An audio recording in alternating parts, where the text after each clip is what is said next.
தாந்தோன்றிமலை அருள்மிகு ஸ்ரீ ஊரணகாளியம்மன் ஆலயத்தில் 13ஆம் ஆண்டு திருவிளக்கு பூஜை. தாந்தோன்றிமலை அருள்மிகு ஸ்ரீ ஊரணகாளியம்மன், அருள்மிகு ஸ்ரீ துர்க்கையம்மன், அருள்மிகு ஸ்ரீ ஆதிமாரியம்மன் நற்பணி மன்றம் நடத்தும் 13ஆம் ஆண்டு திருவிளக்கு பூஜை சிறப்பாக நடைபெற்றது. நிகழ்ச்சியை முன்னிட்டு காலை அமராவதி ஆற்றிலிருந்து ஏராளமான பக்தர்கள் பால்குடம், தீர்த்தக்குடம் எடுத்து வந்து தாந்தோன்றிமலை ஊரணகாளியம்மன் சுவாமிக்கு சிறப்பு அபிஷேகம் நடத்தினர். அதைத் தொடர்ந்து 500க்கும் மேற்பட்ட பெண் பக்தர்கள் கலந்து கொண்ட திருவிளக்கு பூஜை ஆலய வளாகத்தில் நடைபெற்றது. திருவிளக்கு பூஜையை முன்னிட்டு பக்தர்கள் தங்களது இல்லத்திலிருந்து திருவிளக்குடன் ஆலயம் வந்தனர். அதைத் தொடர்ந்து ஆலயத்தின் சார்பாக வாழை இலை, திருவிளக்கு தேவையான திரி, மஞ்சள், குங்குமம், அரிசி, உதிரிப்பூக்கள், வெற்றிலைப்பாக்கு, ஊதுபத்தி உள்ளிட்ட பொருட்களை வழங்கினர்.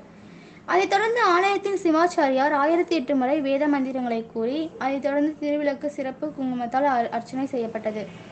பின்னர் அனைத்து திருவிளக்குக்கும் மகா தீபாராதனை காட்டப்பட்டு தொடர்ந்து சுவாமி தரிசனம் செய்தனர். கரூர் தாந்தோன்றிமலை அருள்மிகு ஸ்ரீ ஊரணகாளியம்மன் ஆலயத்தில் நடைபெற்ற 13ஆம் ஆண்டு திருவிளக்கு பூஜையை காண ஏராளமான பக்தர்கள் ஆலயம் வருகை தந்து சுவாமி தரிசனம் செய்தனர்.